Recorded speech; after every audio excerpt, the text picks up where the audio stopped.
Let's talk about impeachment and other issues with political pundit Ronald Llamas. Good evening, Ronald. Good evening, Ses and Sean. Good evening. Okay, let's check the week that was with you.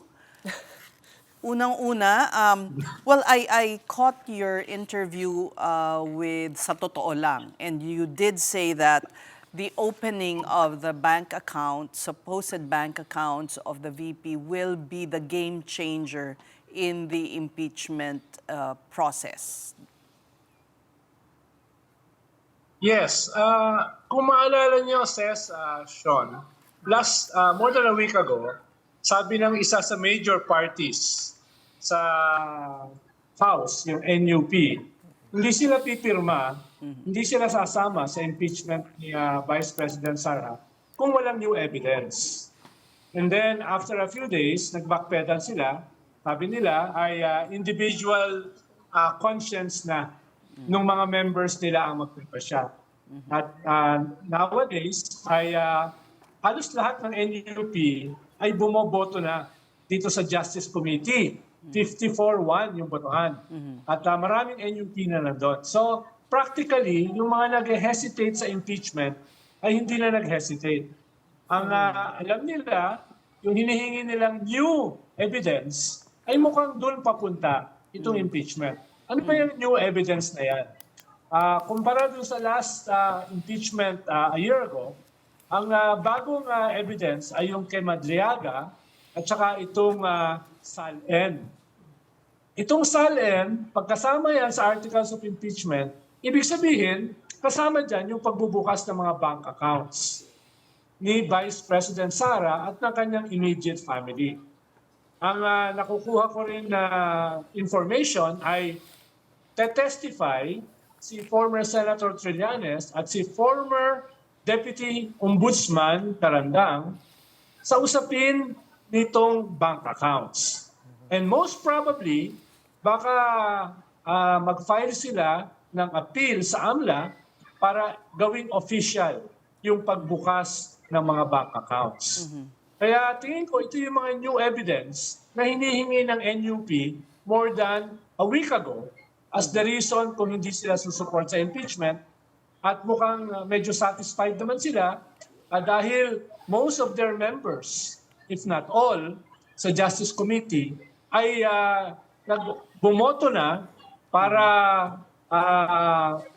aprubahan in both form and substance yung impeachment ni Sara.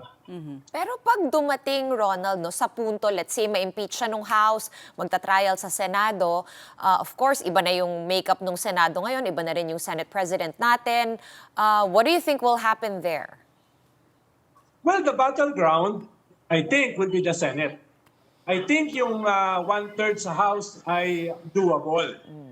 Lalo na ngayon, 54 congressman na yung pumirma sa Justice Committee. Ibig sabihin, ito na lang yung kailangan pagbaba sa plenary para makuha yung at least one-third. Pero sa House, two-thirds. So, and the majority in the House ay 15 lang. At hindi lahat ng 15 na yon ay critical or naging critical kay Vice President Sara. No? Kaya kakailanganin ng hindi lamang ng ebidensya, kung hindi kinakailangan ng pressure from all sides. Kung gusto nilang mag-succeed yung yung conviction, yung trial sa Senate.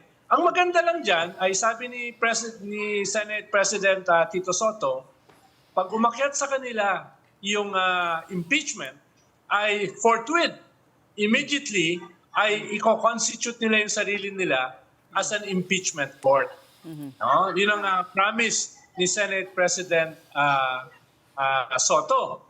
Ikalawa, kung mapapansin nyo, parang may binabackpedal yung blue ribbon dun sa mga senador na dapat sanang kasuhan. No? At least 3. So, ibig sabihin, something must be happening in the Senate. No? Something must be happening there in terms of negotiations. No? wala naman ako naisip pahiwatig. Ang pang ko lang, parang mysterious na after all the investigations, after all the state witness, biglang natahimik yung mga dapat kasuhan ng mga senador. No? Is this because of impeachment na aakyat sa kanila eventually? No? Perhaps in the next 2 months? Pero yung Queen's Gambit niya, no, or yung pag-a-announce niya na tatakbo siya sa 2028, I'm talking about VP Sara, of course, do you think waepek ito doon sa Kongreso, but do you think that will have more impact sa Senate? Since usually yung mga senador, yun yung mga, nag-aspire to higher office. Well, sa Congress, meron namang epekto. Sabi ko nga nung previous interview ko rito, ay nagsesend na ng feelers yung Sara Camp sa mga congressman na all is forgiven, all is forgotten. Yung mga banat nyo sa akin sa Quadcom, yung pagpirma nyo doon sa previous impeachment, kakalimutan na yan. So long as hindi kayo pumirma sa impeachment ngayon. At kung sakaling pipirma kayo sa impeachment ngayon, there will be hell to pay. Sa 2028, pag ako na yung presidente. So yun na yung mga messages nung Sara Duterte camp sa mga congressman. Kaya sigurado ko, hindi sila makakakuha ng 260 votes na nakuha nila last year sa impeachment ni Sara. Pero yung 30% ay doable, achievable yon. No? Yun yung sinasabi ko. Kaya in a way, may epekto naman sa Congress. Sa Senate, depende yan dahil yung mga senador ay panyan, you have 24 separate republics. So they will be deciding based on their political calculation. Ngayon, ang kanilang benepisyo ba ay sa pag-convict kay Sara o pag-absuelto kay Sara? Alam mo yung usapin ng minority-majority sa Senate sa simula ay hindi yan ganun kahalaga pag umandar na talaga yung impeachment. Halimbawa, kung totoo yung sinasabi ni Deputy Ombudsman Carandang, former Deputy Ombudsman Carandang, kung totoo yung sinasabi ni Senator Trillanes na hundreds of millions, even billions, yung pumasok sa bank account ni Sara, yung kanyang asawa at yung kanyang pamilya na nanggaling sa mga drug lords at pogo lords, sinong politiko ang hindi boboto to impeach her? Baka ma-link pa sila sa drugs at saka sa pogo. No? Kung sakali, yung sinasabi ni Trillanes at saka ni Carandang. So that's one element dito sa impeachment. Ikalawa, ay ano ba yung quid pro quo? Ano ba yung carrot and stick sa mga senators na pwedeng gamitin nung mga gustong mag-impeach kay Sara?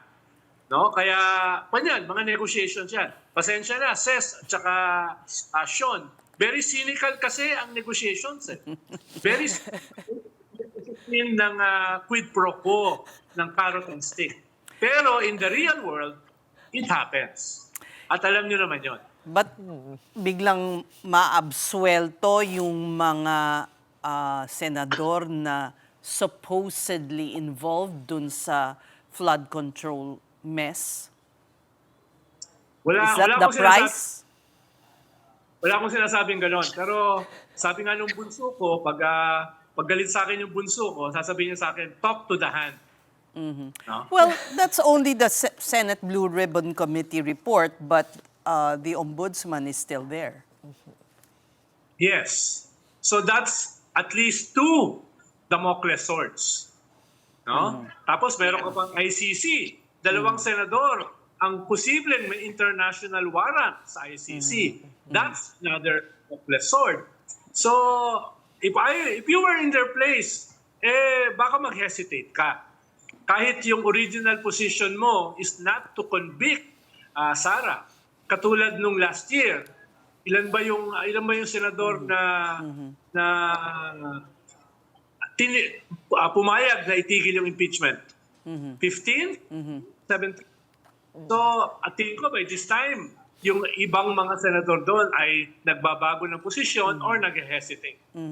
But you can't, the government or the powers that be cannot dictate to the ICC kung may ma-release na arrest warrant, di ba?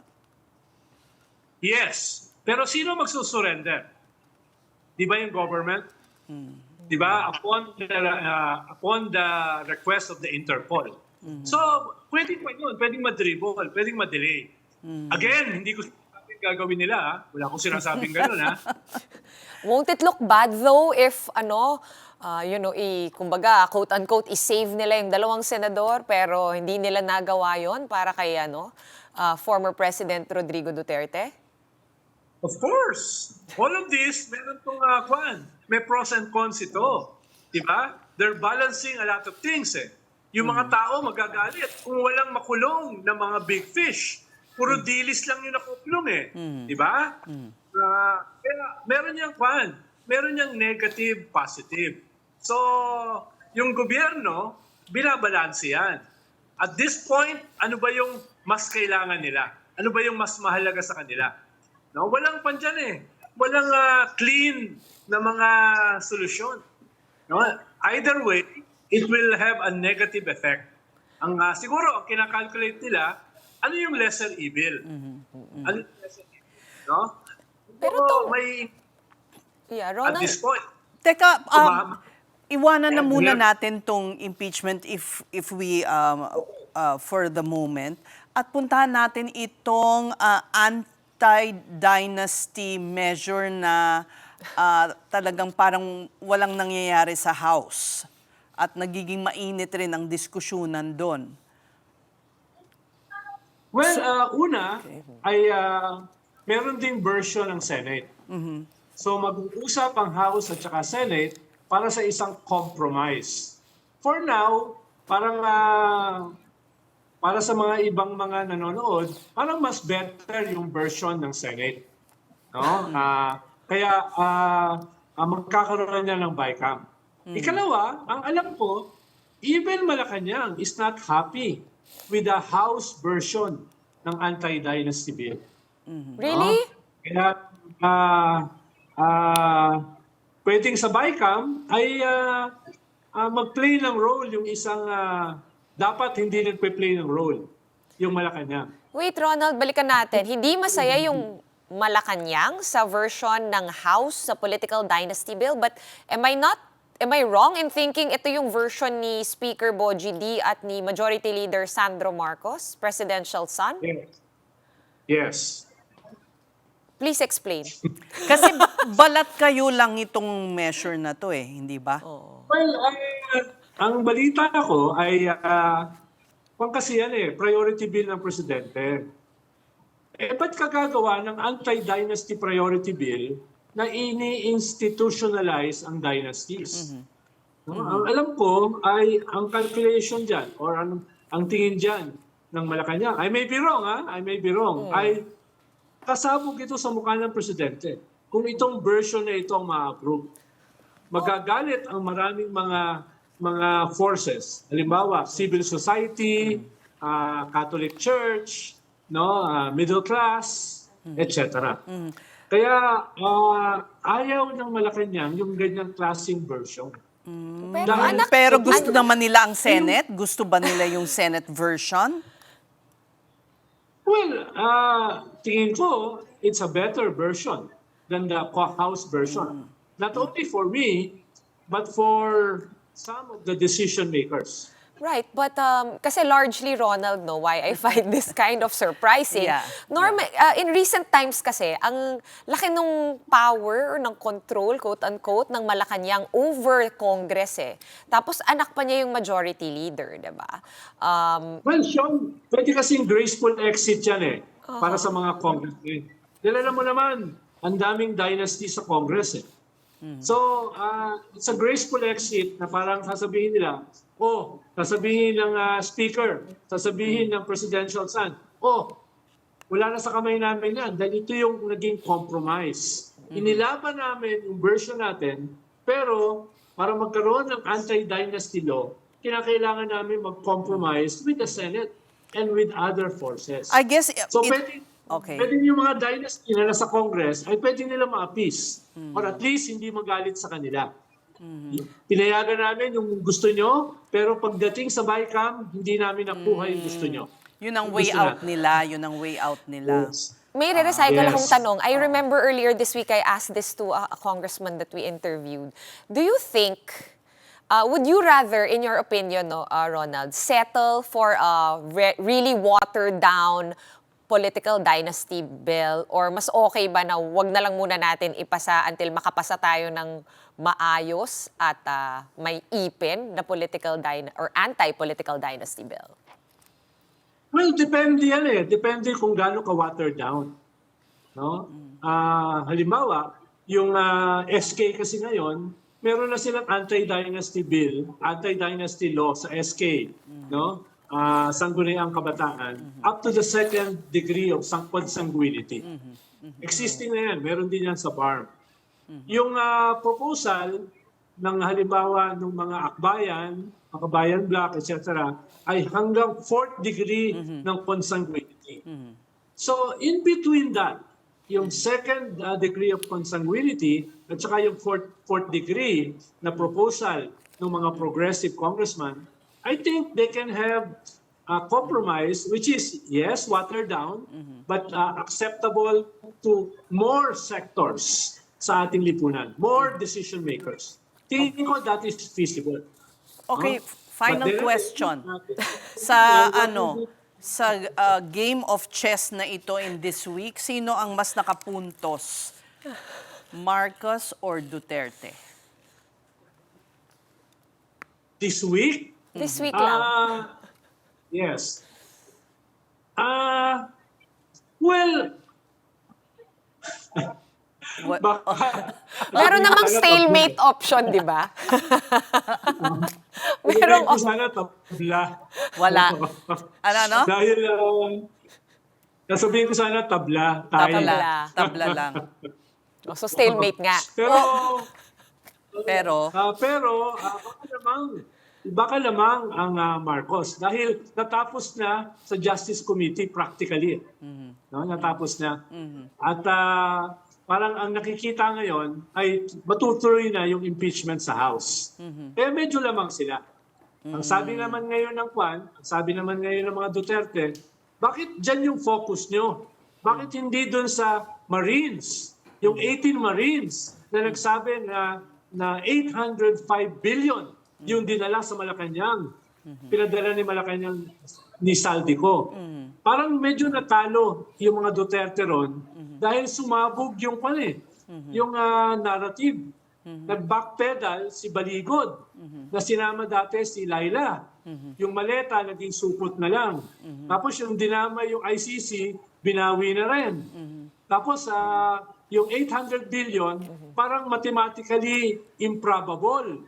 No? Na magawa yan in 3 years. Ibig sabihin, wala na talagang projects. Lahat goes na. At to do that, Do you think it's absolutely zero grain of truth in that? Or well, pa naman, halimbawa, Sean, yung testimony ni Saldico, very compelling naman yun eh. 150 billion yung sabi niya, di ba? Ang problema, gumuho nung sinabi niya na wala siyang nakuha ni a single centavo. So, medyo gumuho yung kanyang narrative. Dito rin, parang na-weekend eh. Kung nag-focus sila, ganito karami yung pinadala ni Saldico kay Marcos o sa Malacanang. Katulad ng testimony ni Saldico na 150 billion. Baka yun, medyo doable pa eh. Ibig sabihin, merong ghost project at merong mga projects na talagang binawasan yung delivery. Okay, Pero so- pag sinabi mo 105 billion, no? Medyo hindi ganun kadali. No? Even the mathematics Panyan 85 metric tons. Yung 85. Assuming na 1 million. alam ko na is kung 1 kilo. sino din ang nakapuntos dito, si Yusek Clear. Anong sabi niya? Oo, lousy parang Lousy script. script. Hindi award-winning. 500 million a day. It will take you almost 6 years para mag-empake ng 805 billion. So, parang tapos binabackpedal pa ni Baligod yung kanyang storya. No? So, sabi nga nila dyan, kung one part ng iyong testimony ay humina o natain o kaya napatunayang mali, then yung buong testimony mo tatamaan. Okay. May kwan sila dyan, may Latin term, pero hindi ako magaling sa Latin Kaya, Falsis in... Sige, we'll see. We'll continue to keep score and we'll see you next week. Thank you for joining us on The Big Story once again. Ronald Llamas, political pundit.